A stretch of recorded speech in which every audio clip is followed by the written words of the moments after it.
All right, welcome to the 34th edition of Before the Battle. I am Nick Baldwin, and joining me, as always, the man behind Best Fight Picks and Half the Battle, Daniel Levi, back on the show. Daniel, how's it going? It's going amazing, dude. I mean, obviously didn't see Garbrandt knocking out Almeida at all, but hey, I got to give credit where credit is due. Garbrandt went in there. He knocked out a guy that was 21-0 with 20 finishes, and he did it in the first round. You know, Almeida is known for weathering that storm, and he couldn't weather that storm at all. So props to Garbrandt, man, and props to Biggie for calling it. Yes, absolutely. That's something we'll talk in a second. Joining us, as always, a writer for Sportsnet and VendettaFighter.com. Go, Paolo, back on Before the Battle. Paolo, how's it going? Wow, what's going on, guys? And gotta explain a little bit on this logo here going on. Now, the thing is, we all made a bet with Biggie for last week's event. Nick and I picked Shane Campbell, the Canadian, and he picked his boy Eric Koch. And Koch, as we know, starched Shane Campbell pretty definitively right there. Should have been at least a 2-1 favorite by the look of how that fight went. And so now I'm taking it a step further and changing my social media, my Twitter avatar to Biggie, including my label right now. And if Nick could get his logo going on, he'd do the same thing too. So what's up, guys?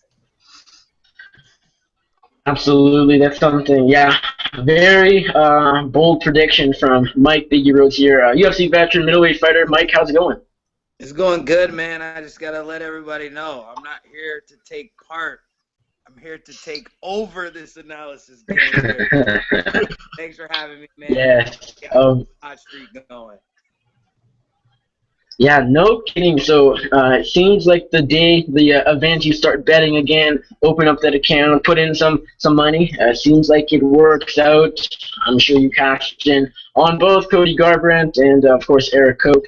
I'll just quickly add my thoughts on the main event there. Garbrandt getting that first round knockout over Thomas Almeida. I was very surprised. I really didn't expect Garbrandt to not just win, but go in there and start Thomas Almeida. I honestly expected it to be the same outcome, but for the other fighter. I really expected Almeida to be the sharper striker, go in there and knock out Cody Garbrandt, who I'm not afraid to say I was actually rooting for Garbrandt. So I'm happy, Mike, that he won our bet, or actually won Daniel and Kyle Marley's bet, and now we have Biggie's all over Twitter. So it's a very cool sight over on the Twitter right now. Anything else you guys want to add for last week's card? Paul, I know you didn't really add a whole lot for last week's main event, the rest of the card. Anything else you guys want to add, or shall we dive into this weekend's UFC 199? Definitely got to talk about that plus 350 cash in on Brian Caraway. I mean, come on. You know, he went out there and he taught Aljamain Sterling a lesson. But Sterling will come back stronger. You know, it's important for every fighter to take that first L, and I'm sure he'll handle it well. He's a young kid with a bright future. But, you know, Caraway's in the picture now. If Aljamain Sterling was ranked number 4, I guess you got to put Caraway in that spot, and that only means tougher fights from here on out. So we'll see what happens. But I guarantee you this, he will be the underdog in his next fight again. Yeah, and he'll probably fight Cody Garbrandt. I know he wasn't really wanting that matchup, kind of feels he deserves a title shot, but I think he'll end up just kind of giving and saying, yeah, Cody Garbrandt, now he's number 7, I'm number 4, it makes sense, and that's a super fun fight. Biggie, any more bragging to do? Paulo, anything else you want to add?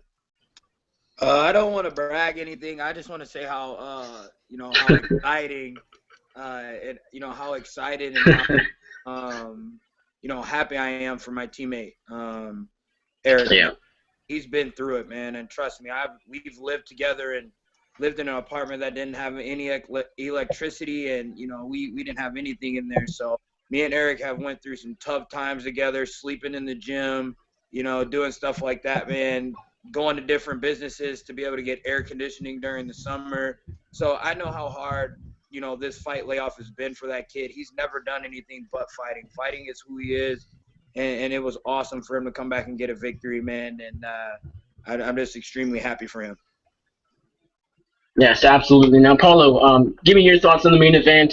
You, of course, also sided with Almeida and Shane Campbell, like you added. Just give me your thoughts on the main event there. Garbrandt getting that knockout win. Well, Well, the thing about Shane Campbell is, I mean, I did pick him, but I mean, if we did let Biggie go, I mean, there was no way I was gonna pick Shane Campbell after his breakdown because he had the inside information there. But when it comes to the main event, yeah, you know, I was a bit worried about Almeida because that guy does get hit a lot, and Cody Garbrandt does have power. But you know, like Daniel said, I thought he'd be able to like weather the storm, and once he started touching up Garbrandt would want to get out of there, and Almeida would kill him. But obviously, that's not what happened. It happens, you know, every undefeated fighter eventually loses at some point. So, you know, hopefully him and Aljamain Sterling grow up from it and get better. Absolutely. Now let's get right into this weekend's UFC 199. It goes down from the Forum in Inglewood, California, and I know you, Daniel, will be there. I believe you are flying down to LA tomorrow.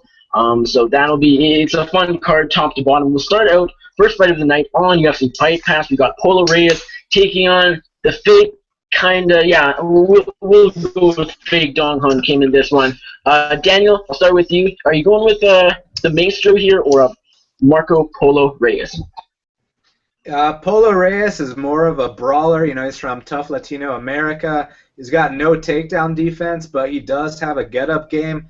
He's a really tough dude. And with Dong Hyun Kim, I think he's the more seasoned fighter. He's fought better competition. I mean, Dominic Steele, as you saw in his last fight against Danny Hot Chocolate, that guy, he's actually a really good fighter. And Dong Hyun Kim went to the third round with him. So the only issue here with picking Kim is that jet lag, man. You know, flying all the way from South Korea, that's no joke on the body. So it's a tough call. I'm going to say Dong Hyun Kim's the better fighter. And if the jet lag doesn't affect him, he'll get the victory.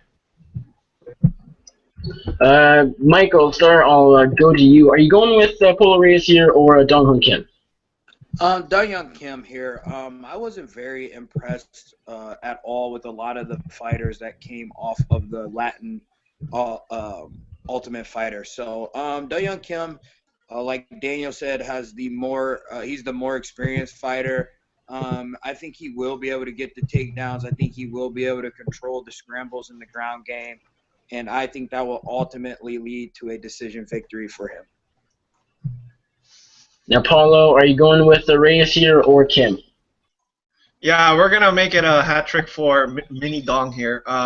Yeah, I mean, in his last fight against Dominic Steele, I mean, I did take a little bit of shot at Dominic Steele before because, I mean, he did get knocked out by, Zach Cummings. Now, that's probably like one of those fights where he just got caught. But, I mean, that guy was a weight class above Mini Dong there. That's why he sort of, like, bullied him around and knocked him out eventually with, like, a vicious slam. But, I mean, that's why we got weight classes. I mean, Mini Dong handled himself pretty well there.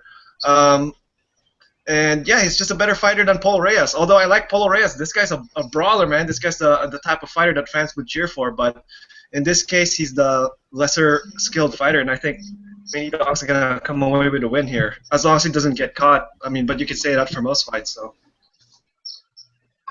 Now, I will end that hat trick. I'll actually go with El Toro here.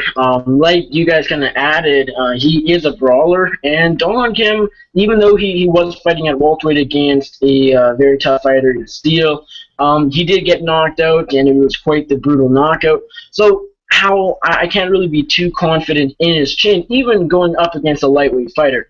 Polo Reyes is coming off our first round knockout. Yes, against basically a nobody, but nevertheless, he does have power. He goes in there, swings for the fences, and I actually think he will catch Dong Hyun Kim sometime in the fight. I'll go with the second round TKO for Polo Reyes. Now, next up, we got King Kevin Casey taking on Elvis Mudapasic. I have no idea how to pronounce this guy's name. Paulo, I'll start with you. Are you going with Elvis Presley here or King Kevin Casey?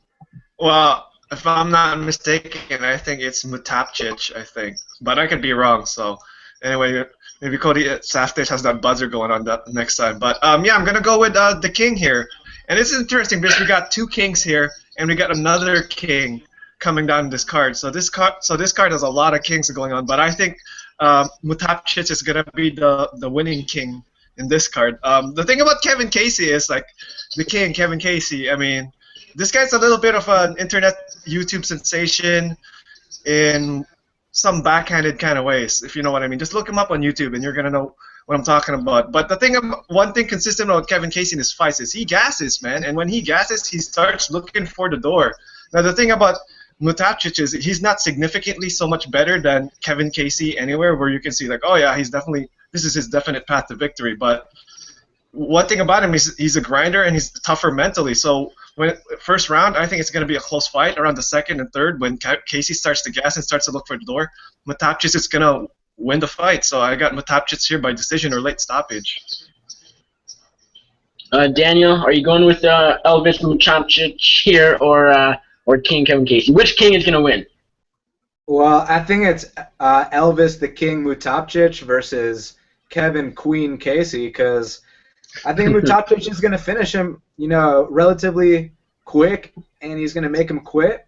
And the thing is, in Mutapcic's last fight, yeah, he did lose to Barros, but I mean, Barros is a big 205er. That was like one of those situations like Nikita Krylov versus Soa Paleli, where even though the smaller man was the better fighter, just the size mattered in that fight, you know what I mean? And now he's back at his normal weight class.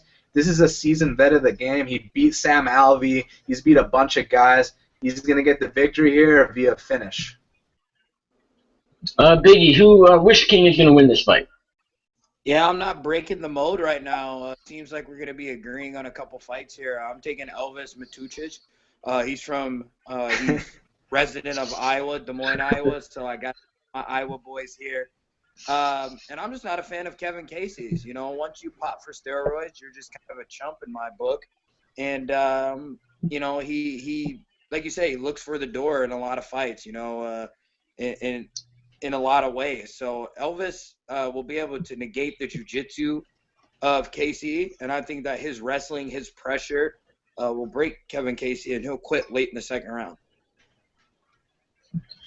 The fact that Elvis is coming off a win or a loss to Francis Marbroso gives me no confidence in him whatsoever. Kevin Casey, yeah, he is known for looking for the door, as some people will say, but I still think he's going to get the win here. I actually like Kevin Casey here inside the distance. So next up, we go on Jonathan Wilson taking on Luis Henrique da Silva.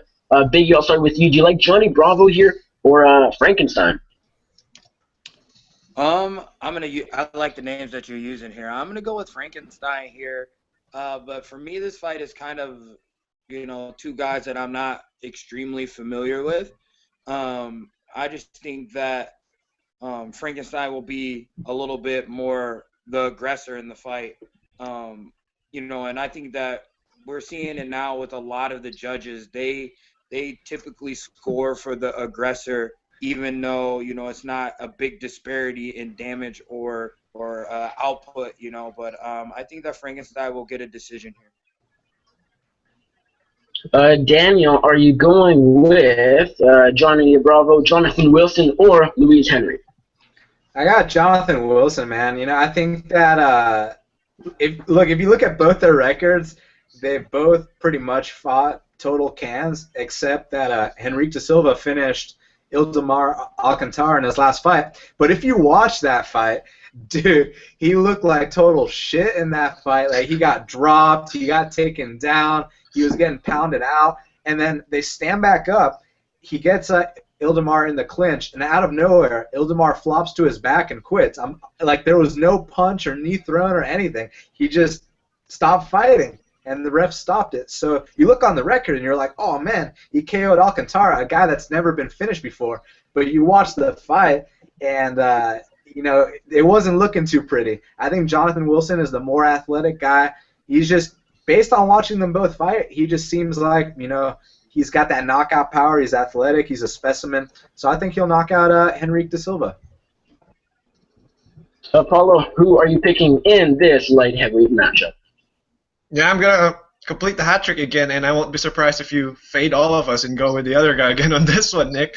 But yeah, I got Johnny Bravo here because, like Daniel said, this guy looked like crap against Ildemar Alcantara, and Alcantara was like, this guy fought Albert Tumenov at welterweight at one point, man. I mean, where was that fight? Was that at a light heavyweight fight? The point was that Alcantara is not the same size as a light heavyweight, and Johnny Bravo Jonathan Wilson, this guy's a pretty big light heavyweight, man, and I think he's one of the rising prospects in the division, and I think he's going to make a statement against Frankenstein and get him out of there.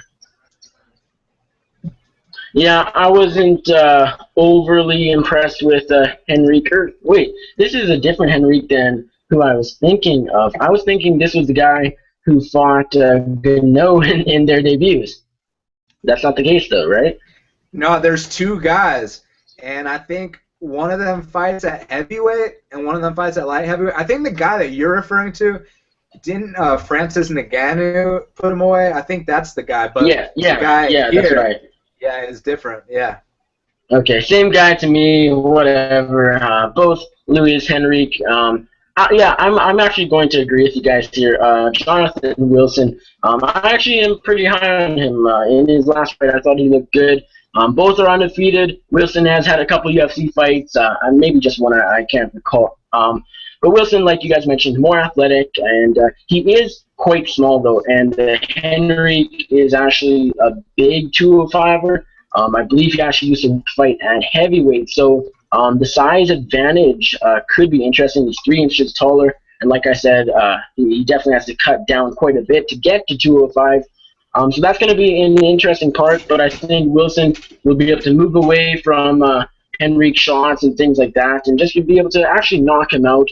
I'll go Jonathan Wilson here by first round knockout. Next up, we got the Fight Pass featured prelim fight. We got Sean Strickland taking on Tom Breeze. Biggie, do you like Tarzan here or Tom Breeze? I like Tom Breeze here. Tom Breeze is an extreme striker, man. His boxing is supreme. His range finder of a jab is fantastic. I like his overall game, man. He has really impressed me in a lot of his fights. I just think that Strickland keeps his chin up in the air. He doesn't fight as tall or as long as he is, and I think he's going to be there just eating shots, and you're not going to be able to take too many from Tom Breeze. I'm going to go early, first round TKO, KO victory for Tom Breeze. Paolo, do you like Sean Strickland here, or will Tom Breeze continue his winning streak? Yeah, you know what? Initially, I was pretty confident on Sean Strickland here, but after watching a couple of his fights, particularly the Ponzinibbio fight, which he lost, I think I might have to lean Tom Breeze here. And I know some people will bring up the fact that Tom Breeze didn't look good against Keitaro in his last fight, and he was a huge favorite in that fight. People are expecting him to knock the crap out of Keitaro in the first few minutes, but I mean, Keitaro's people pretty much underrated Keitaro there. That guy's was one of the better grapplers there is, and he's a legit vet. So once he was able to get Breeze on the ground, it was actually pretty good for Breeze to, sort of neutralize him and not give up a submission. We know what Keitaro's good at, and that's grappling, and Breeze handled himself pretty well. Now against Sean Strickland, I think he's gonna stuff the takedowns, and like Biggie said, he's gonna beat a better striker. He's got the quicker hands, and he's gonna put it on Sean Strickland and maybe finish him or at least beat him to a decision. Interesting. Now, Daniel, who are you taking in this 170-pound matchup? I got Sean Strickland here. I think he's going to teach Tom Breeze a lesson. Tom Breeze is very green in the game. He's had some very favorable matchups in which he's performed well. He took care of Luis Dutra. He knocked out Cahal Pendred. And then he goes out there against Keita Nakamura as a -1,000 favorite in his hometown. He was set up, the first fight on the main card. He's supposed to go in there and starch this guy. And then he arguably lost that fight. So, I mean, I think it's time for him to take that first L. And with Strickland, he's finally putting things together. He's had a couple, fights here and there where he's had his ups and downs, but now I think he's ready to go on a run. And in that fight with Ponzinibbio strikes nothing like Tom Breeze. Ponzinibbio is known for his big hooks, and Tom Breeze likes to throw strikes straight down the pipe, and that's what Strickland likes to do. So he's going to touch it and go. He's going to parry those shots. He's going to pick them apart and teach them a lesson, and Tom Breeze will come back stronger after this. Now, quickly going back to the last matchup, the UFC must have literally just uploaded Henrique's photo because it actually is the guy that got knocked out by Gano late last year. So I guess now I know who this guy is, and even though they look like they're in completely different weight classes, Henrique looks like a boulder and Wilson looks like quite the small 205er. I'm still going Wilson by knockout. Henrique, I'm not sure he can take a punch. Even though it was Gano, he got knocked out relatively easily. And it will be an interesting fight. But back to Tom Breeze versus Sean Strickland. I'm actually going to go with the Tom Breeze here as well. This is a very close matchup, though. I've been going back and forth and back and forth. Tom Breeze, I believe, is the favorite. I actually haven't seen the odds for a little bit. But yeah, right here, Breeze minus 140. I'm actually surprised it's that close, but on paper it is a close fight. Sean Strickland, I think ever since he dropped down to welterweight, is a completely different fighter. Although he did lose to Ponzinibbio, as Paolo mentioned, that really wasn't a great performance whatsoever. But he has looked good as of late, taking out Alex Garcia in his last outing by third round TKO. Sean Strickland doesn't finish fights in the UFC as of late all too often, so it was interesting to see him get that finish. Tom Breeze looked like an animal when he fought Cathal Pendrick, but man, I don't know if I was either overestimating Breeze or underestimating Keita Nakamura, like Paulo mentioned. But I kind of think it was the former. I really think some people think Breeze is a bit better than he really is.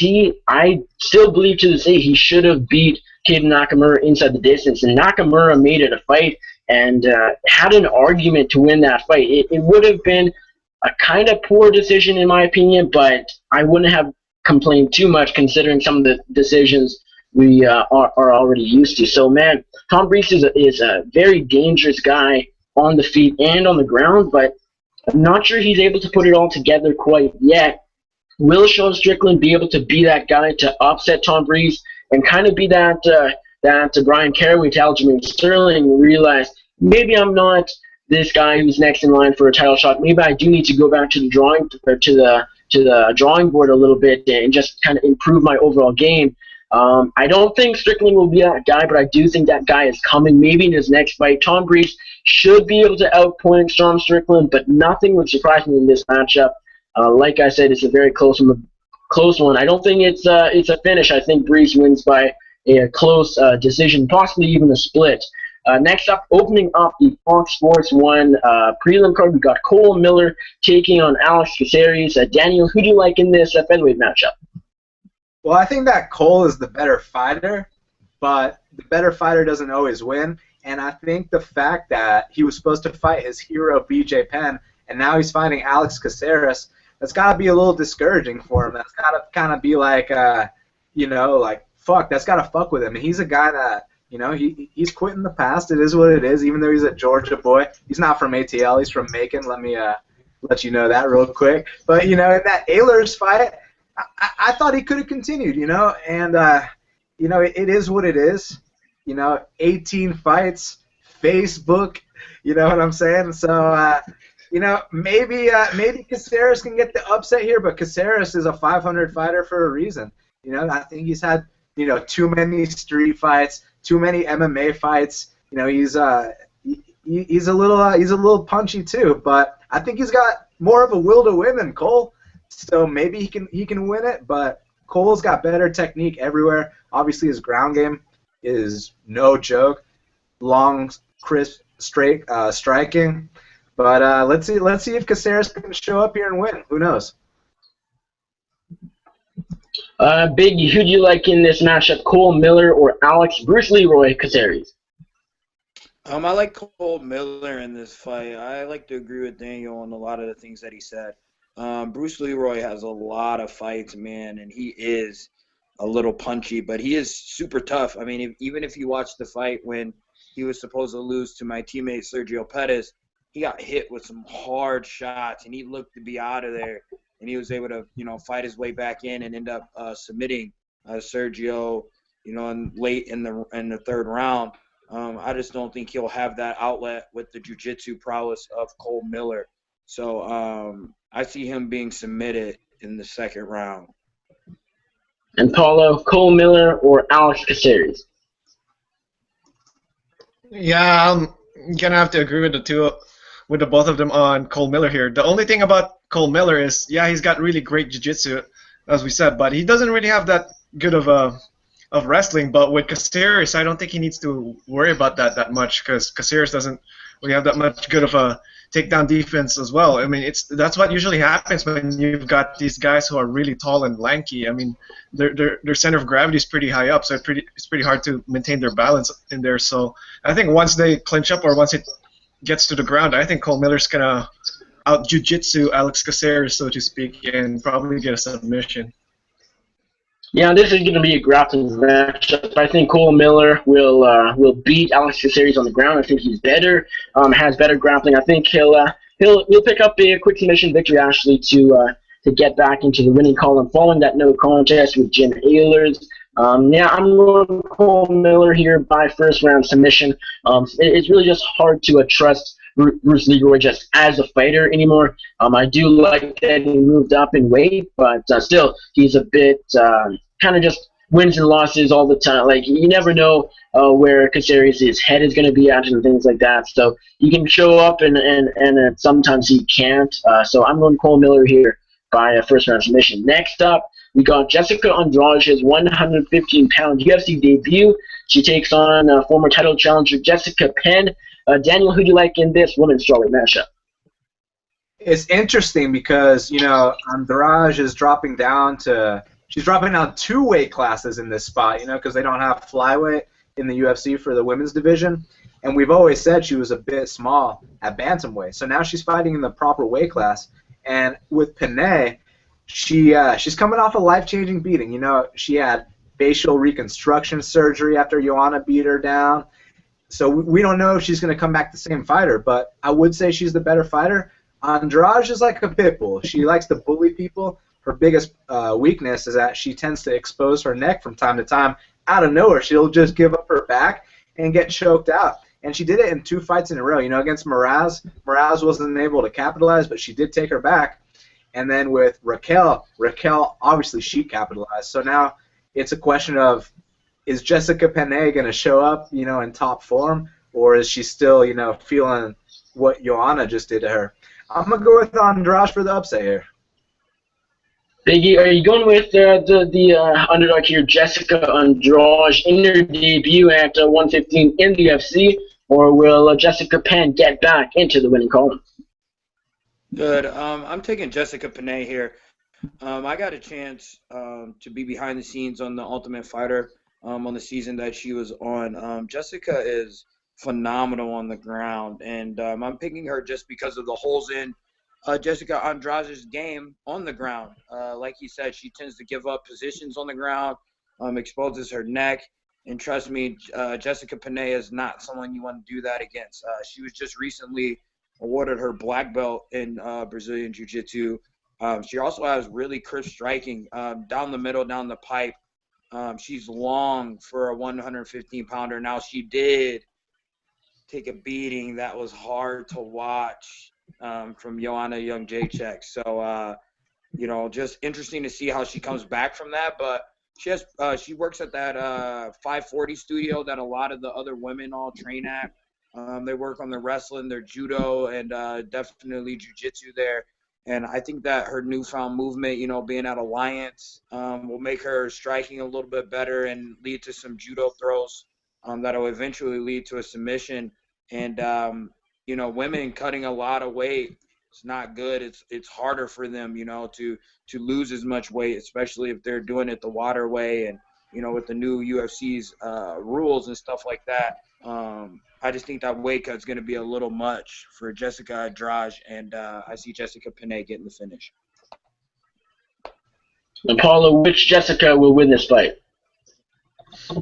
Yeah, I like the American Jessica to pull it off here. Yeah, man, just a weight cut with Jessica Andrade. I know she's like she's a pretty small fighter. She's only like 5'2", but she looks even smaller in there. Yeah, I think 115 might be her natural weight class, but I haven't seen her fight at 115. I don't know how the weight cut's gonna affect her with the no IV rule and all that stuff. I mean, if she shows up all energized and looking better, then yeah, I mean, she has a good chance for an upset.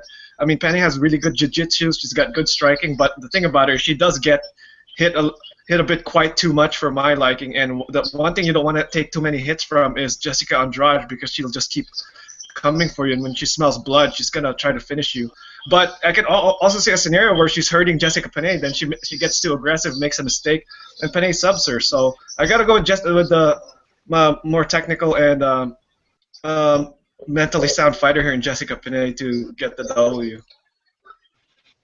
Yeah, Jessica Panay, well, the thing with her is she's coming off that brutal loss to Joanna Jędrzejczyk just under a year ago. I believe it was, it's like a year and a week or so. So it's been a long time since we've seen Panay in the octagon. So it's going to be interesting to see how she returns. First off, from that devastating loss. So I always like to talk about fighters that never come back the same from brutal losses. Could this be the same?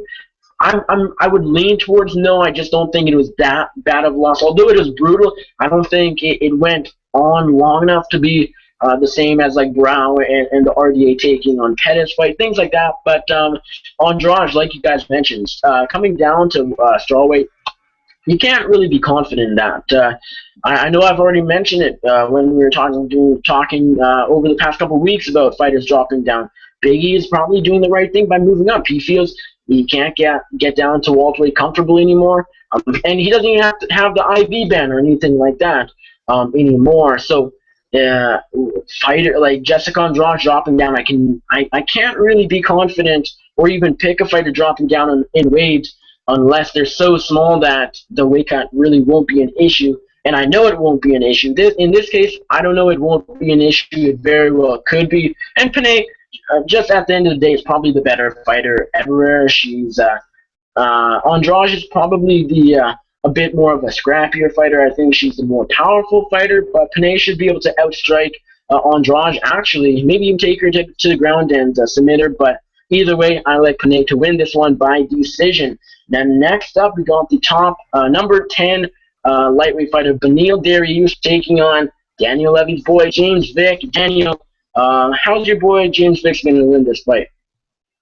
He's going to stuff the takedowns. He's going to gas out Beneil Dariush, and he's going to knock him out. But with that being said, I'm going to backtrack to the beginning of this breakdown because you just asked me for my prediction. But we got to break it down. I mean, Beneil Dariush is no slouch. Benny comes to fight. He's ranked number 10 in the world for a reason. He's a world-class jiu-jitsu guy. His left kick is – you don't want to get kicked by that leg kick. I mean, that left kick. I mean, he's a dangerous southpaw. The thing with Benny is he has a bit of a suspect gas tank, and I question, how much he really wants this and how much time he's been able to dedicate to such a high-profile fight because he just recently opened his gym like last week, and I think, Mike Biggie Rhodes, you can attest to the fact that having your own gym, it's not an easy job, it's serious work. And Benny just opened it, so he hasn't had the time to get used to it and to, adjust to the training and the gym schedule. This is a whole new thing for him. And with Vic, I'll tell you this right here, right now. This guy is as focused as one can be. He doesn't drink, he doesn't party, all he does is train, and when he's not training, he's studying fights, he's studying footage. This is his life. He truly believes he will be a world champion. He's convinced. And as far as his style, that 1-2, he's a mover. He likes to move around a lot. Very tall for the weight class. Crisp striking. If you look at the strike counts in all his fights, he pops dudes' heads back. And he's going to pop Benny's head back. And, a lot of people like to talk about his takedown defense. In his last fight, he told me he was trying to triangle this dude. And as soon as he realized that there were 2 minutes left on the clock, he's like, all right, I'm going to get back up. And then he got back up. So his get-up game is on point. And Benny's a great fighter. He's going to come back to, have some great wins. But Vic's going to crack that top 10 spot here. Now, Mike Biggie Rhodes, do you agree with Biggie right here, Daniel Levy, of course, or will Beneil Dariush get back into the winning column? I'm gonna pick against him just because it's Daniel's friend. I'm kidding. No, I'm taking James Vick here. Beneil Dariush.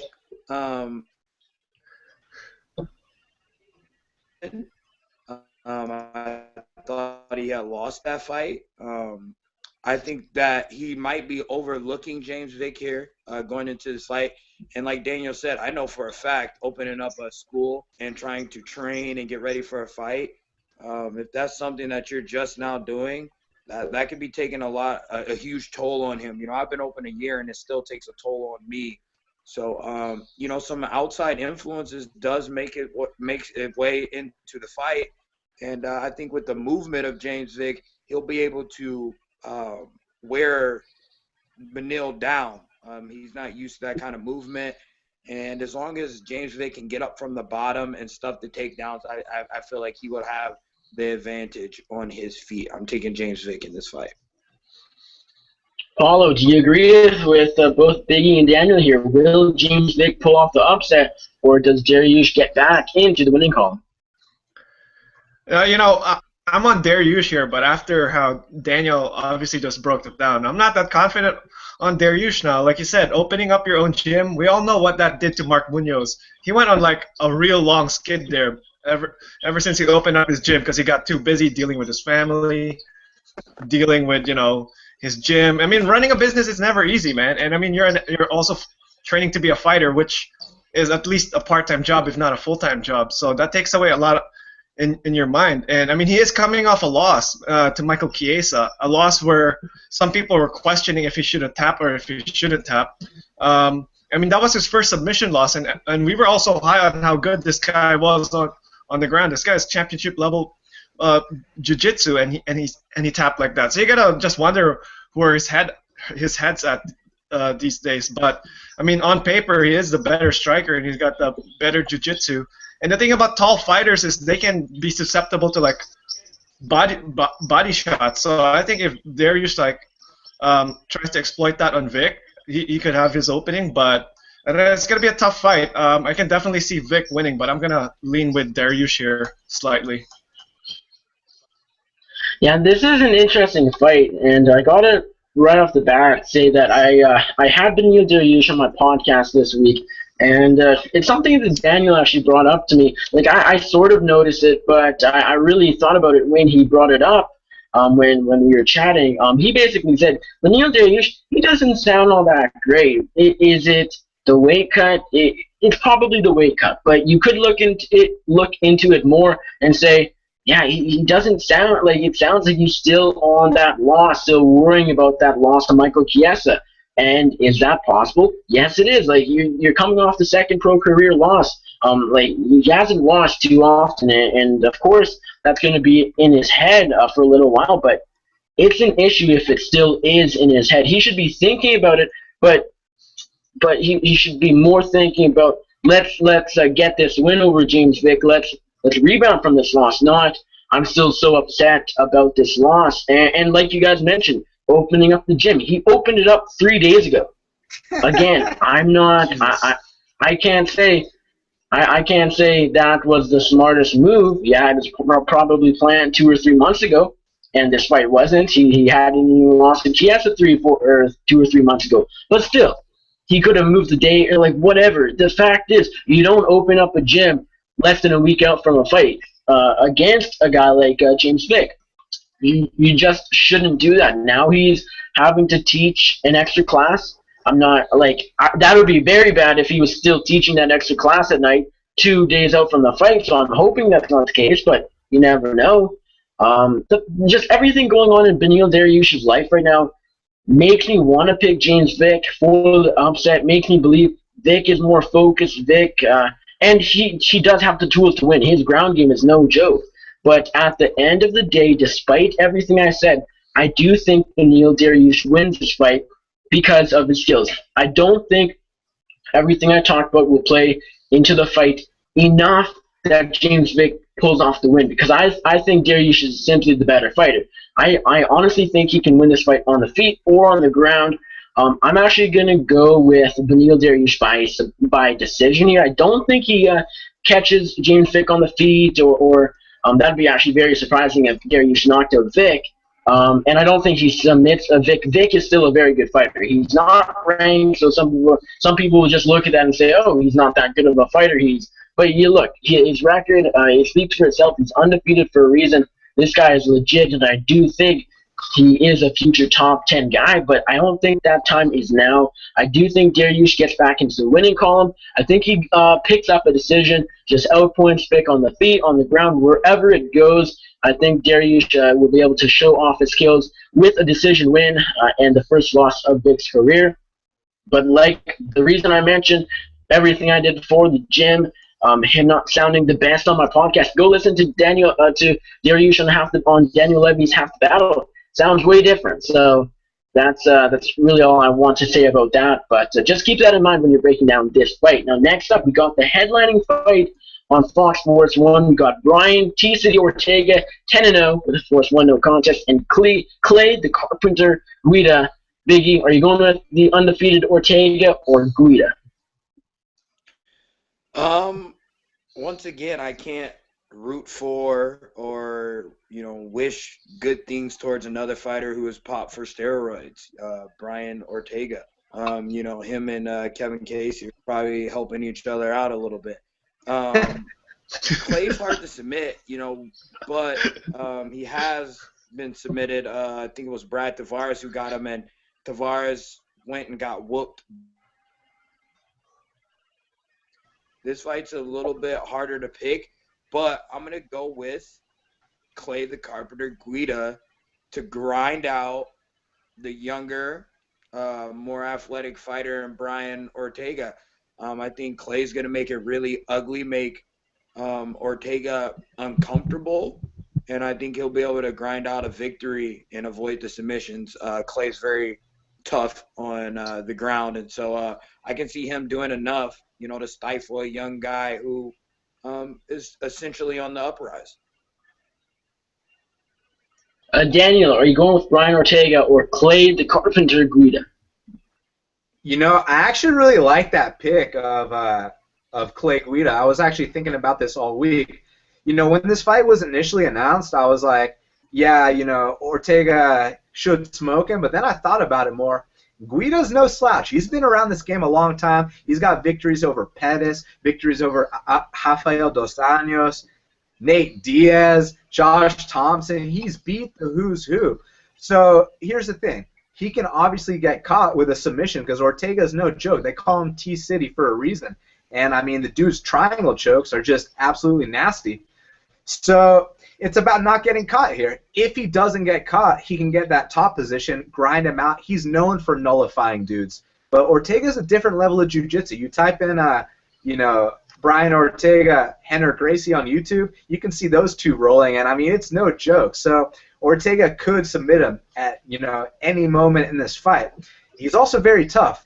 But, I'm curious to see what happens if this fight stays standing. Let's say Ortega can't get him to the mat and they get into a striking fight. Guida's not that good on his feet, but either is Ortega. So this is a very tough call for me. I like the Guida pick in the sense that he's a plus 235 dog, but realistically, I think that Ortega can catch him, but I also think he could take his first career L. Gun to my head, I got to go with Ortega. Now, Paolo, are you going Ortega here, undefeated fighter, or will Clay Guida give him his first loss?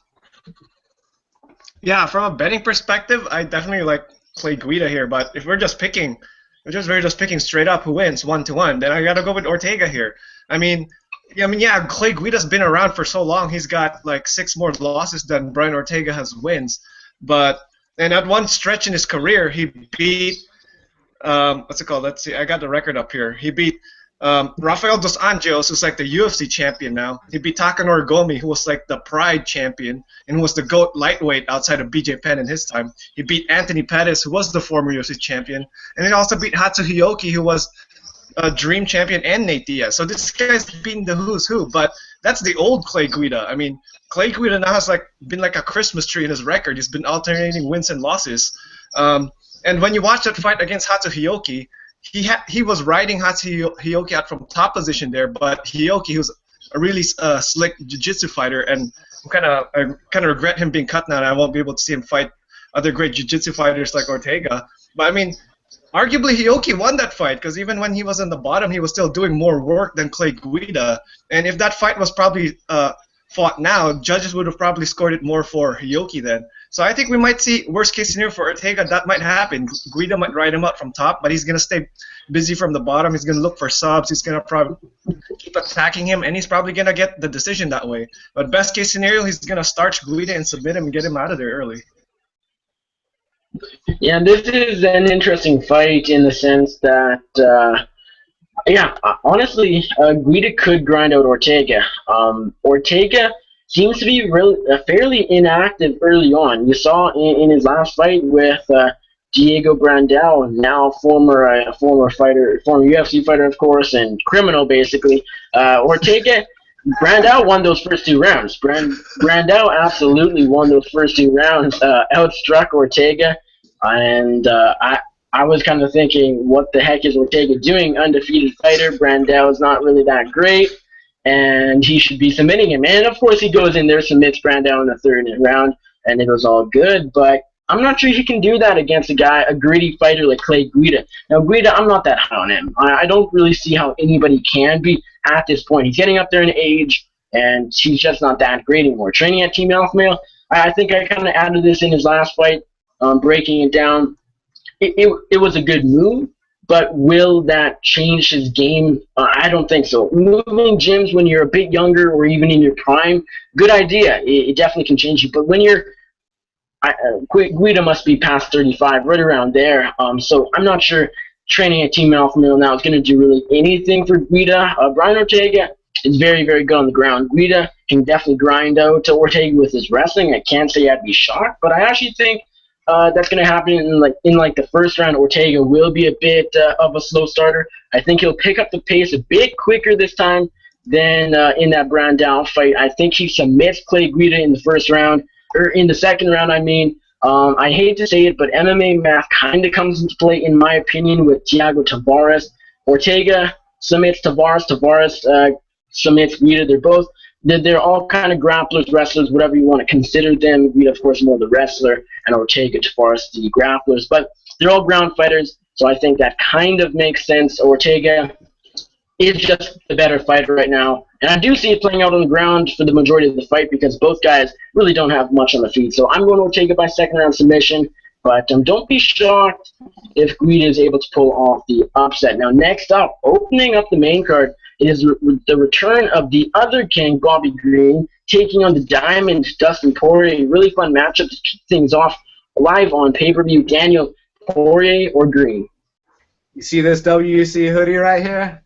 Gotta go with Dustin Diamond Poirier here. I mean, look, Bobby King Green's no slouch. King of the cage veteran, been around the game a long time, decent boxing. You know, he's talented, he's athletic, but Dustin Poirier wants it more. And ever since he moved up to 155 pounds, he's been putting away guys that don't normally get put away. I mean, you know, Carlos Diego Ferreira, Yancy Medeiros. He put away Yancy Medeiros. Basically, he dropped him with the first punch he threw. And if you watch Yancy Medeiros fight a couple weeks back with Francisco Trinaldo, Francisco had to hit Yancy with everything but the kitchen sink. And Dustin puts him away like it's no big deal. Then he goes out there against Joe Duffy as a plus 200 underdog, and he 30-26s him. Now Bobby Green's, you know, he's coming off a 2-year layoff. He hasn't fought since Frankie Edgar fought Cub Swanson back in 2014. Dustin Poirier is going to teach him a lesson. I actually think he's going to finish Bobby Green here, and that's with all due respect to Bobby, but I think Dustin's going to finish him. Biggie, who's going to win this lightweight matchup, Dustin Poirier or Bobby Green? Dustin Poirier. I just think he's the better fighter. He's consistent. Bobby Green has moments in fights where he looks amazing, and then he has moments where you're like, what the hell is he doing? So I think that Dustin is going to piece him up on the feet. He's been hitting a lot harder since he's been at 155. He also has the ability to take down Bobby Green and to grind him out or submit him. He can punch him and, you know, knock him down and finish him that way as well. I just think that Dustin Poirier has more ways to win. Bobby Green coming off the long layoff, I think that's going to play a factor, especially for him because he's all about, you know, boxing, being in distance, movement, stuff like that, and that can wear on you in a fight if you haven't been fighting in a long time. So I'm going with Dustin Poirier here. Paolo, do you like Dustin Poirier in this fight, the favorite, or will Bobby Green get the upset in his return fight? You know what? I really want to be what's it called? Anyway, I forgot. Yeah, and pick Bobby Green here, but I don't know. Like Mike said it beautifully. Bobby Green is not the type of fighter a betting man would want to side with. I mean, he even admits it in his interviews. I mean, he criticized a lot of fighters for wanting to win in a fight.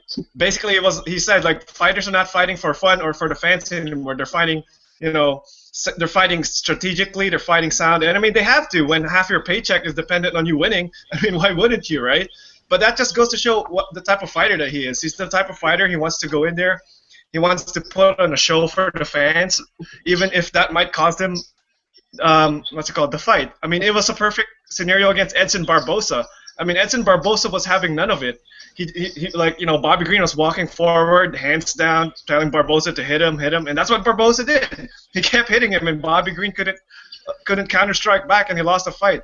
And I think Dustin Poirier is the smarter fighter here, so he's going to hopefully use a little bit more footwork, tag Bobby Green a couple times and maybe put him away late or win a decision. Although the thing about Poirier is his chin still worries me because there were times in that Joe Duffy fight where Joe Duffy was landing clean on him and he was getting rocked. But it's a good thing for him that Joseph Duffy didn't wrestle and he wrestled him and won that fight.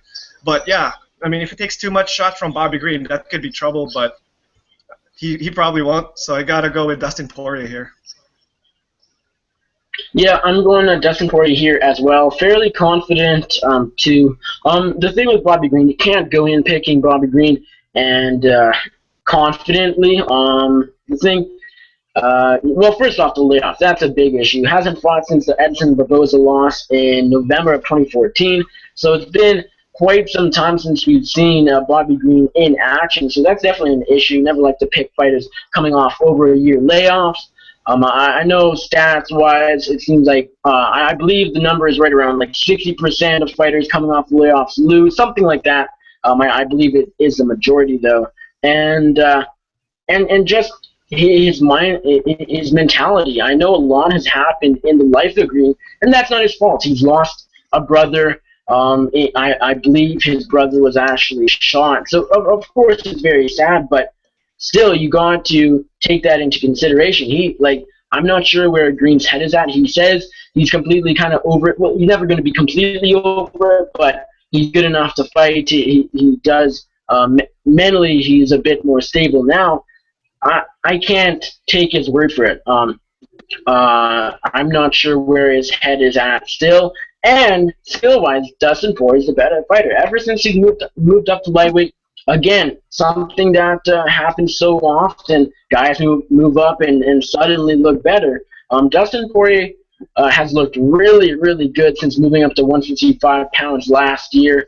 Several knockout wins, including a win over Yancy Medeiros, coming off that win over Joe Duffy, very highly touted prospect.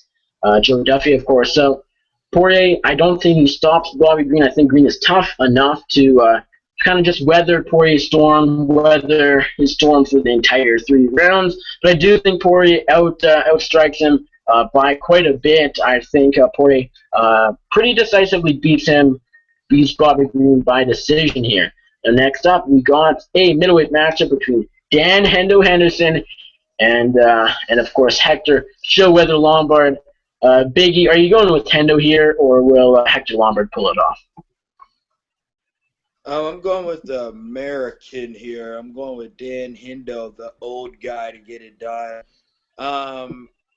Hector Lombard, after the steroids and all the violations and everything like that, moving back up to 85 now, I think he's going to look a little bit soft, and I don't think he's going to be able to take the punches from Dan, and it only takes one from that old man to send you sleeping. So I'm taking the big inside leg kick, the big overhand right to get it done. All right, Daniel, are you going with your fellow Dan here, Dan Hendo Henderson, or will Hector Lombard pull off not the upset, but just pull off the win? You know I got to pull for Dan Henderson here. I mean, listen, it's Dan Henderson, first of all, and second of all, Hector Lombard has not looked that good in a while. In his last fight, which was only 2 months ago, he got a significant strike record set on his face. So this guy needs to take 6 to 8 months off at least. He can't be coming back this soon, especially against a guy with the power of Dan Hendo Henderson. I mean, Henderson's a guy that's been fighting heavyweights like Fedor, light heavyweights like Shogun. He's been in there with everyone. And Hector Lombard, I mean, this is a guy who's 5'8". He should be fighting at 170. But we all know what the deal is with him. Now he's got to move back up to 185. And he could knock out Hendo. I mean, Hendo is 45 years old. Hector Lombard is no slouch. But who am I rooting for?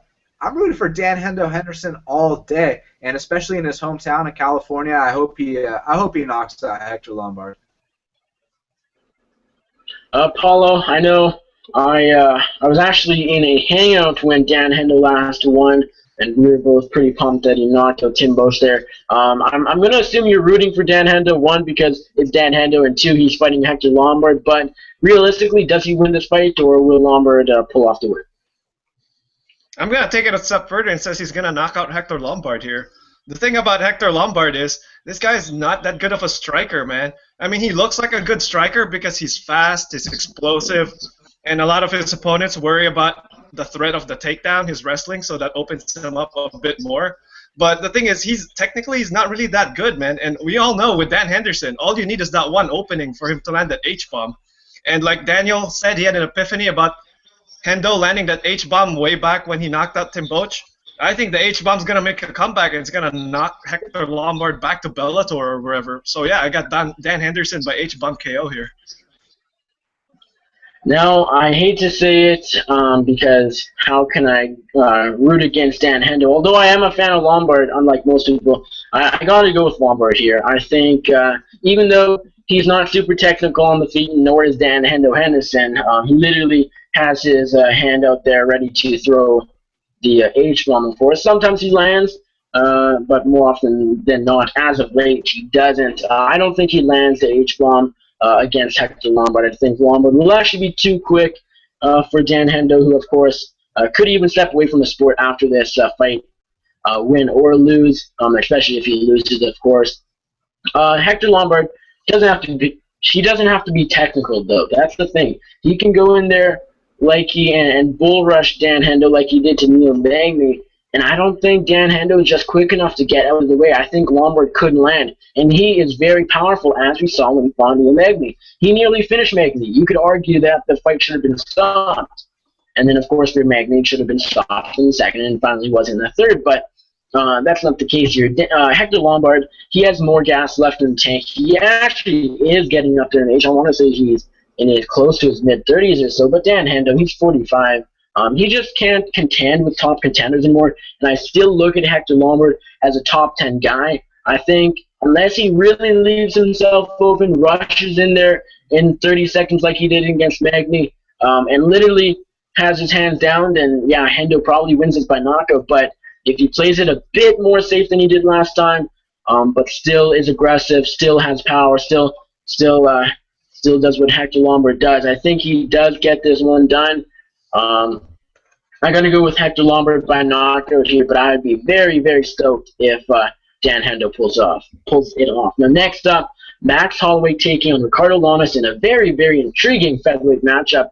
Max Holloway, of course, is number 4, coming off that win over Jeremy Stevens, and Lamas is number 5, coming off the win over Diego Sanchez. Biggie, I'll start with you. Are you going with Blessed here or the Bully?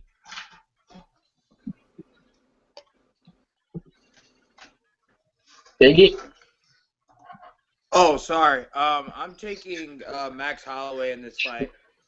Younger, better striker, takedown defense ever improving, has the submission game. He's just a really well-rounded fighter, and he's on a tear, man. And I think it continues to keep it short and sweet. I think he avoids the takedown, exposes the lack thereof kick defense by Ricardo Lamas, and I think he outpoints him. I can see a late finish or a decision for Max Holloway. Daniel, do you agree? Will Max Holloway win this fight, or will Lamas pull off the upset?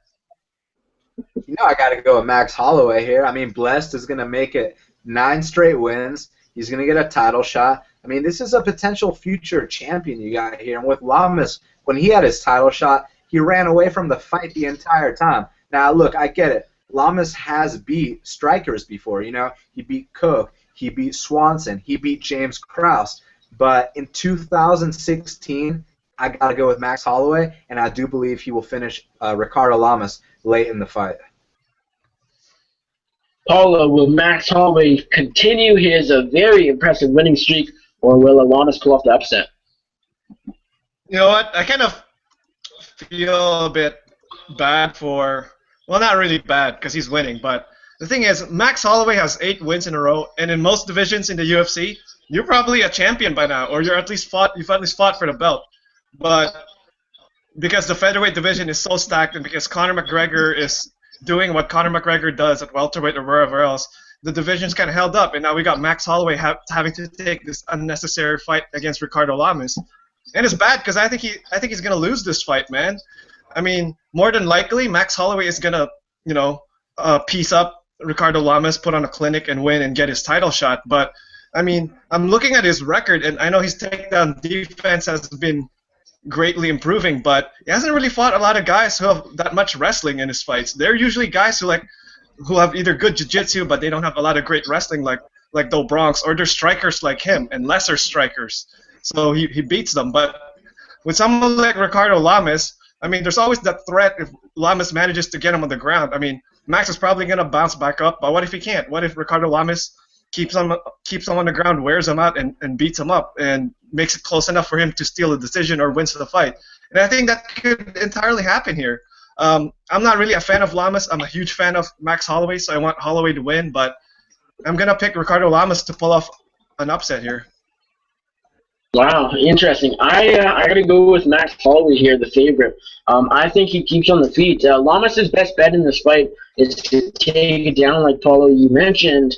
But I actually do believe he can, if he does get the takedown, which of course would be very interesting by itself. Like, I'm not sure how likely that is. If he does take Max Holloway down, I think Holloway will be able to bounce right back up and then continue the striking affair there. And Holloway is by far the more polished fighter, or the more polished striker. Lamas really isn't fantastic on the feet. He's of course known for his wrestling and things like that. Lamas could get the takedowns, like I said. I don't think he will. Holloway keeps us on the feet, outstrikes Lamas, and wins by decision to continue his very impressive winning streak. And he still probably won't get a title shot because, of course, you have Conor McGregor needing to fight at welterweight and, of course, messing up the featherweight division in process. Now, next up, co-main event time. UFC Bantamweight champion Dominic the Dominator Cruz taking on the California kid Uriah Faber in a trilogy matchup. Daniel, who wins this fight? Uriah Faber is a badass. I mean, if it wasn't for him, the lighter weight classes wouldn't be showcased the way they are. Him and BJ Penn, I mean, they're pioneers of this sport, so you got to respect them. But with that said, Uriah Faber hasn't really evolved. He's, maintained. He's still a great fighter. What he was known for back in the day was, the fact that he's able to do all this unpredictable shit. He was one of the first guys to spin, his guillotine, his overhand right. I mean, Uriah Faber's a pioneer, like I said, man. But Dominic Cruz is that next gen. I mean, that footwork, this guy spends a couple hours after his practices just working on his footwork. He has too many tools for Faber, man, and he's going to either finish him late due to the outpouring volume, or he's going to win a decision. And Biggie, if you're taking Faber here, let's make another Avatar bet. Biggie, is that the case? Are you going with the California kid here?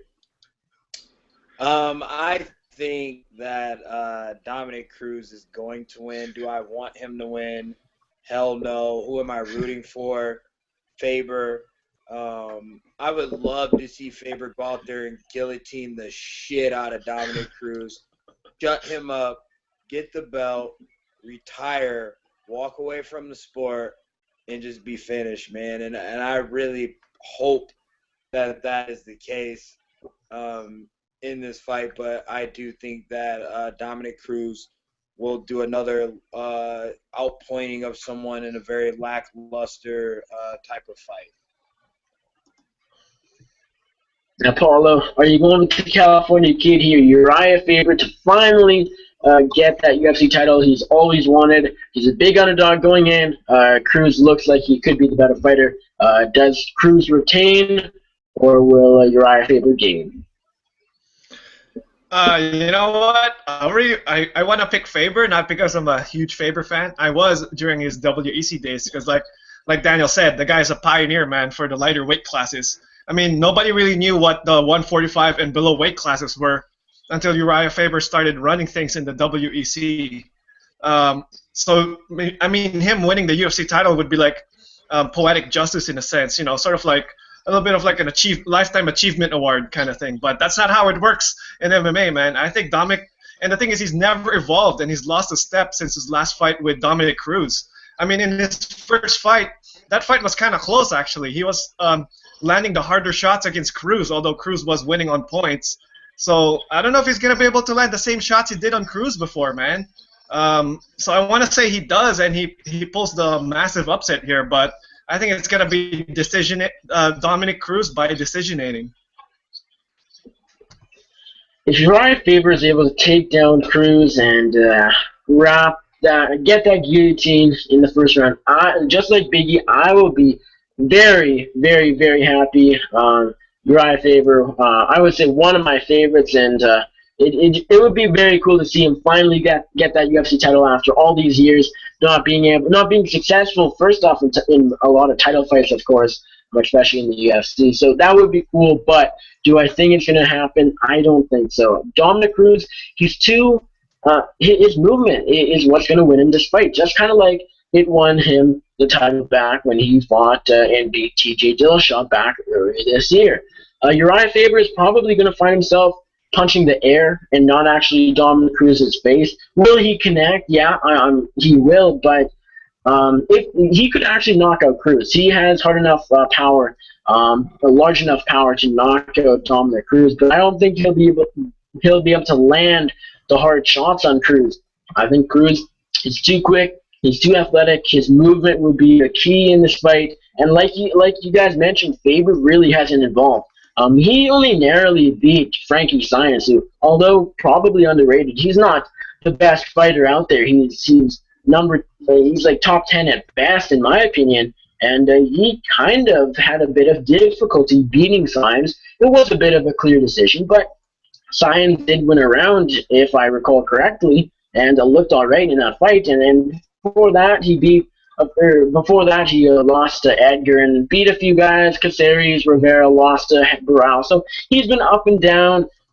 Does he deserve the title shot? No. Am I happy he's getting it? Am I looking forward to this fight? Yes, absolutely. At the end of the day, though, Dominic Cruz will retain his championship and just continue his success in the UFC bantamweight division as the champion. And that'll be that. Cruz by decision. I don't think we see a stoppage. If we do, though, it's definitely going to be that favored guillotine in round one. Now, next up, main event of the evening,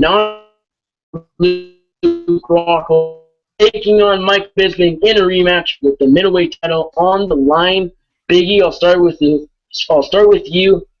Who's going to win the championship after this fight, or who's going to hold the championship after this fight? Will Luke Rockhold retain his belt, or will Michael Bisping, similar to Faber, finally win the championship in his first actual UFC title fight? I'm going to take Luke Rockhold here, man. Rockhold is just on a totally different level, especially on this short notice type of situation here. I am a Michael Bisping fan, and I always have been. That go out there and just through Luke Rockhold, hit him with something, drop him, still a TKO, get the belt, retire, and just walk away. Won't happen, though. Luke Rockhold's way too good, way too slick. I'm a big fan of Luke Rockhold's game. I think that his height, his size, and his striking is just so diverse. His ground game is so diverse. His wrestling is so diverse. He's just a total package when it comes to being a fighter. I see him holding on to that 185-pound strap until I get there because it's technically already my belt. So, MMA math, baby. Yeah, the greatest website out there, MMA-math. Check it out, definitely, because Demetrius Johnson is better than Fedor. We learned that today. Mike Biggie Rhodes beats Luke Rockhold all day. Things you don't know always, you will learn with MMA-math. Now, Daniel, Luke Rockhold versus Michael Bisping. This one is tricky when it comes to MMA-math because you can find a way that Bisping beats Rockhold and Rockhold beats Bisping. Forget about MMA math in this one. Luke Rockhold, Michael Bisping, who takes it? I mean, obviously, Luke Rockhold's probably going to win. But, man, as a fan of the sport, nothing would make me happier than to see Michael Bisping go out there and defeat Luke Rockhold. You know, there's one area of the game, and MMA is a sport with so many elements, but there's one area that Bisping has an advantage, and that's with his hands. You know, Luke Rockhold doesn't have that great of hands. He really doesn't. His kicks are amazing. His top control is amazing. I mean, when Luke Rockhold gets on top of someone, they're not getting up. I mean, that's just the bottom line. His ground and pound is nasty. He finishes dudes. It's just he doesn't really have that. He doesn't have hands, but he's got devastating kicks. So Mike needs to somehow avoid those kicks, somehow avoid getting taken down, and if he does get taken down, somehow avoid either getting tapped out or ground and pounded out. He needs to keep this fight standing, hit and move, try to drop him, try to knock him out, and it sucks. He took this fight on a couple weeks before notice, so I'm not sure if his gas tank is going to be where it normally is. So I'm pulling for Bisping, but obviously, the smart pick is Rockhold here. All right, now, Paolo, Luke Rockhold, a huge favorite going into this fight with Bisping, of course, stepping up on short notice for the injured Weidman. Does Michael Bisping pick up the championship in his first ever UFC title fight, or will the wide favorite here, the big favorite, and the champion, Luke Rockhold, defend his championship? Yeah, you know what? For the Faber Cruz breakdown, it's almost kind of the same here with Michael Bisping. I mean, not from a technical standpoint, but from like a general standpoint, because Bisping is Michael Bisping, you know what I mean? I mean, he's making little tweaks to his game, he's getting better, but at the end of the day, we know what Michael Bisping is going to do when he gets into the octagon. He's going to use his boxing, he's going to use his relentless forward pressure, and he breaks a lot of guys' wills and ends up winning decision or finishing them. But this is a short notice fight, so I don't know if he's had ample time to prepare for this fight. So, and if he doesn't have his cardio, well, that's mainly where most of his advantage is. I mean, I could totally see him, outlast Luke Rockhold in the last 2 rounds and maybe make it close, like how Gustafsson made it close against Daniel Cormier. But I mean, I think Luke Rockhold gets him out of there, man. 5 rounds, that's plenty of time for Luke to land one of his deadly kicks, maybe knock him down and choke him out like he did in the first fight. So I gotta pick Luke here. I know, not really breaking any legs picking Luke Rockhold, but I am definitely cheering for Michael Bisping here. Yeah, I got to go with Luke Rockhold as well. That's a safe pick, and she should and probably will win this fight. Michael Bisping, his chances on the feet, but even still, I actually think Rockhold, one, he's the more powerful puncher and, of course, kicker, striker all around, so I'm not sure Bisping will be able to even last on the feet, honestly. But Rockhold's going to take him down, even though he apparently said he won't. He'll stand with Bisping. He'll take him down. His wrestling and grappling is just he breaks guys. It's so dominant, and he's going to take Michael Bisping down, who stepped up on short notice. You don't simply step up on short notice. I know it has happened, of course.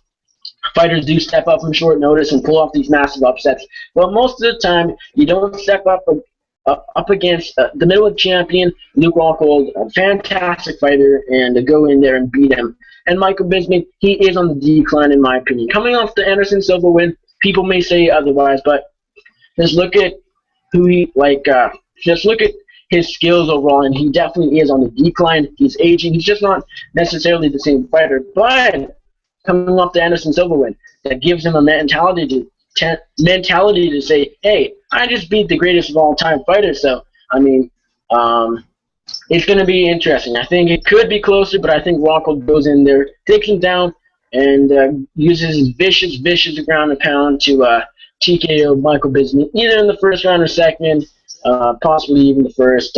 Luke Rockhold, I'm going to retain his championship by first round TKO, ground and pound. But a submission, of course, wouldn't be unlikely at all. Like I said, his grappling is fantastic. Now, let's get into our DraftKings teams and your guys' bets and everything like that. Paolo, like I say, each and every episode, you're the DraftKings master. Who are your 5 fighters on your DraftKings team? Now, my DraftKings team, I'm actually editing it right now. Hold on, let's do this. Who do you have on your team, Nick? Why don't you go first? Yes, I'm just pulling it up as well. Here we go. Okay, so I got Kevin Casey, I got Luke Rockhold, I got Dan Hendo. Even though I'm picking Lombard, Hendo definitely has a shot. And then I got Neil Dariush and Cole Miller. Okay, I got Luke Rockhold. I got Brian Ortega. I got Jonathan Wilson, and I got 2 special upsets here. I got Dan Henderson and Uriah Faber.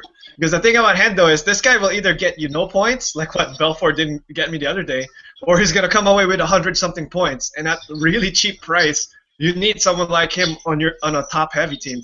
And with Faber, worst thing that's gonna happen to Faber probably is gonna get decisionated, and he's still gonna, in a 5-round fight, he might land enough strikes or takedowns or sweeps or whatever else to get him enough points to warrant that really cheap price tag. So that's my team right there. Now, Daniel, you're still going with hoping for that DraftKings sponsorship partnership. So let us know your bets for UFC 199. Well, Nick, I'm not hoping for anything, but if Countermove do want to work out a deal, I'm here. You guys can reach out to me. Yeah, DraftKings too. Now, as far as my bets are concerned, and obviously that was a little shot, but as far as my bets are concerned, I'm gonna take a 1-unit shot on Strickland, and then I'm gonna go big on Vic. Straight up, just gonna go big on Vic. 3 units, maybe 4. We'll see what's up. But I mean, Vic's putting more on himself than I'm putting on him. But bottom line, that's the bet this weekend. Interesting. Now, Mike Biggie Rhodes, your confidence is built up from last week's success. Any bets right now for this card? Honestly, I haven't really looked at it from the betting perspective that much. A lot of these fights are kind of, sold for me, as far as like the favorite, getting the W. So I'll have to go back and look at some of the upset picks on there, or what kind of parlays I can kind of put together.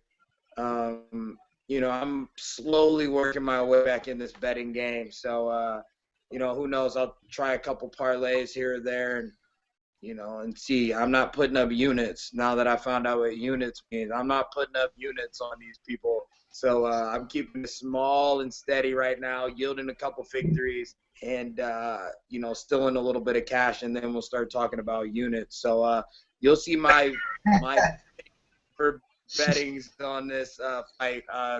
The day of the fights, I'll start throwing out who I'm going to bet on and stuff like that. Yo, Biggie. Your units can be 50 cents though. Yeah, I'm trying to get like Daniel's units over here. Hey, I'll give you a Daniel, tip. what did you say? I said I'll give you a tip. You got to watch out for those parlays, man. Go for the underdogs. Just trust me. It's all about the underdogs. I had 2 parlays hit, and I would have had a third one if Jessica I wouldn't have fucked me over. Exactly. That's my point. There's always someone that ruins your parlay, whereas if you just bet Garbrandt and Coke, 2 underdogs, you would have cashed out. So for me, my mistake was I bet on Caraway, who was a plus 350 dog, which was a great play, and then I played Almeida as a favorite, which was a dumb play. You got to go with the dogs and fuck the parlays. I did a Coke inside the distance and a Coke submission, and then I Coke Jeremy Stevens and Gambrandt parlay, and then I did like a full fight card almost parlay, and the only fight that screwed me was fucking Jessica I. Just don't pick Jessica I anymore. Coming off 2 losses. I still love her. Don't put your money on Jessica I. I still love her. Don't parlay her from now on, though. That's your lesson for this week. Done. Plus money only. Perfect. All right, guys. Anything else you guys want to add? Anything when it comes to UFC 199? Anything going on in the MMA world before we wrap the show up? Yeah, I mean, James Vick's about to be a top 10 fighter on planet Earth. So definitely tune in to Fox Sports 1. Make sure you watch Beneil Dariush versus James Vick. All right. Thank you guys, as always, for doing the show with me. Biggie, I'll let you go first. Let us know where we can find you on social media. Let us know the details of your upcoming fight later this month. Anything else you got going on, the floor is yours. Yeah, you can follow me at Team Rock Biggie on Twitter and Instagram and Snapchat. Mike Biggie Rhodes fan page over on Facebook. Mike Biggie Rhodes is my personal page over there. BiggieMMA.com. Make sure you check out all my social media. You'll see about the VFC 51 walkout shirt. All the proceeds are being donated to my niece, who is fighting a type of cancer that they don't have a cure for at the moment. But you know, all the proceeds, even the T-shirt company making them, they're going to donate a large portion of their, their part of it. And so check out that. Fighting June 24th. Like I said, for VFC, it's for the middleweight title. That's in Des Moines, Iowa. You can catch that on UFC Fight Pass. But the next fight that's really important for me is the fight that I'm about to have with my pillow as I go to sleep. Had 3 training sessions today, and I got another strength and conditioning session bright and early. So I'm going to be signing off. Peace out. Yes, you're definitely putting in the work, though, for that fight. Now, Daniel, let us know where we can find you on social media. Let us know where the listeners can read your bets on your website, your podcast, anything else you got going on. The floor is yours. Absolutely, man. Follow me on Twitter at Best Fight Picks. Get my plays, my podcast, bestfightpicks.com. My podcast is Half the Battle. Subscribe on iTunes, SoundCloud, and YouTube. And that's about it, man. I'm pretty stoked. If you're going to be in LA, make sure you come say what's up. Of course, now, Paolo, you recently returned to Vendetta Fighter, left today's knockout. So let us know where the audience where the audience can find you on the Twitter, on any other social media, you're writing, anything else you got going on in the world of MMA. The floor is yours. Yeah, so you can find me on social media at the Twitter at GoPaoloMMA. Also, I haven't pitched it in a while, but join the Counter Move group on Facebook. Join the UFC group on Facebook. I mean, if you want a little bit more of a tight-knit community and you want to talk more without a lot of garbage, you go to the Counter Move group. I mean, there's less members in there, but you'll get if you wanted to talk about bets, go in there. You'll get a lot of good feedback up there. If you just wanted to rumble in the jungle or take it in the Wild Wild West, you join the UFC Facebook group because anything goes in there. That's like the Pride Crazy Days. And for my writing, check out at Sportsnet. I got a couple of pieces coming out. I got something on Michael Bisping because, you know, I'm a big Michael Bisping fan, and most UFC fans who have been watching in the last 10 years are probably Michael Bisping fans. So check that out. All right, now as for me, you can find me on Twitter at NickUFC. You can find all my writing over at BloodyElbow.com. You can find my podcast, The MMA Circus, on BloodyElbow.com as well. I host it each and every week with Andrew the Clown Kid Lawrence. This week on the show, we had a record-breaking 7 guests, so quite the long episode, but definitely check it. We have timestamps in the post and in the description, so I don't blame you if you don't want to sit through 3.5 hours of me and Andrew talking. So you can go in there, pick out what interviews you want to listen to, everything like that. So hopefully it's quite convenient for you. Now, this week on the MMA circus, we have Beneil Dariush, Tom Breeze, UFC featherweight champion Kurt Hollabaugh. We have Bellator MMA veteran Matt Bessette. We have Bellator FC middleweight fighter Marvin Vittori. We have Fusion FC and Rise of Champions bantamweight fighter Diego Barbosa. And we have MMA better Bob Voss at MMA State of Mind on Twitter. So great lineup on this week's MMA circus. Guests are already in the work for next week, so check that out. Recently just wrote my article for my Matt Bessette interview. I literally just finished that before I came on. We started before the battle tonight. So very interesting story from Matt Bessette. If you don't know it already, he was diagnosed with leukemia. He was 3 years old, and he's 31 right now. So he talks all about that, how that affected his childhood, how that got him, ended up getting him into mixed martial arts, fighting for Bellator, his upcoming fight at CES 36 later this month. So very interesting stuff from Matt Bessette. And honestly, I'm saying this very truthfully, one of my favorite articles I've probably ever written. So definitely check it out tomorrow morning up on BloodyElbow.com. All right. Thank you, as always, to Daniel, to Biggie, and to you, Paolo, for coming on the show before the battle each and every week. And with that, we are out.